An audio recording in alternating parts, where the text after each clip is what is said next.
বাবা হাত দিয়ে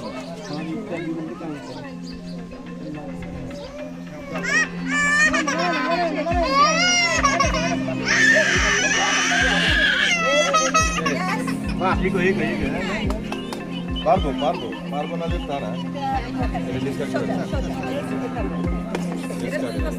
শেষ বাবা শেষ শেষ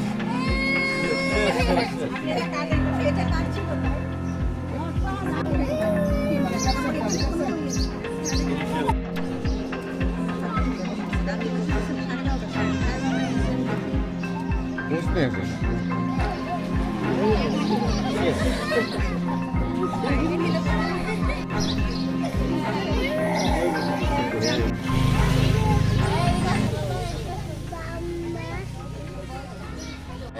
কালুখালী উপজেলাতে হাম রুবেলা ভ্যাকসিনের টিকাদান কার্যক্রম শুরু হয়েছে। বাংলাদেশ সরকার যে ইপিআই যে প্রোগ্রাম আছে, এক্সটেন্ডেড প্রোগ্রাম অফ ইমিউনাইজেশন এবং গ্যাভি, এই ইন্টারন্যাশনাল সংস্থার সহায়তায় এই প্রোগ্রামটি চালু করেছে। আপনারা জানেন যে সম্প্রতি বাংলাদেশে হাম এবং রুবেলার প্রাদুর্ভাব দেখা দিয়েছে। তারই ধারাবাহিকতায় সরকার এই প্রোগ্রাম বা এই প্রজেক্ট হাতে নিয়েছে এবং আমরা সেটা আজকে আমাদের এই উপজেলাতে সেটা বাস্তবায়ন করেছি। আমাদের সম্মানিত এসএফএ মহোদয়, এমওডিসি মহোদয়, আমাদের চেয়ারম্যান মহোদয় এবং আরও অন্যান্য যারা সংশ্লিষ্ট আছেন, প্রত্যেকটা ব্যক্তি আসলে আন্তরিকভাবে কাজ করে যাচ্ছেন। এবং শুরু হলো সারা দেশে তো কালুখালীতে আগামী 10 মে পর্যন্ত প্রায় 16,000 শিশুকে এই টিকা দেওয়া হবে।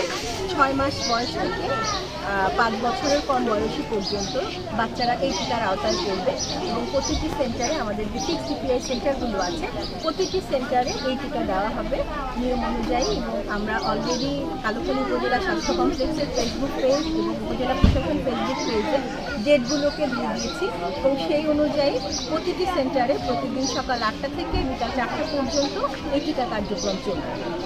তো সবাইকে আবারও ভ্যাকসিপিআই অ্যাপে রেজিস্ট্রেশন করার জন্য অনুরোধ করছি। আপনারা আপনাদের বাচ্চার 17 ডিজিটে জন্ম নিবন্ধন দিয়ে ভ্যাকসিপিআইতে এমআর ভ্যাকসিনেশনের জন্য রেজিস্ট্রেশন করবেন এবং সেই রেজিস্ট্রেশন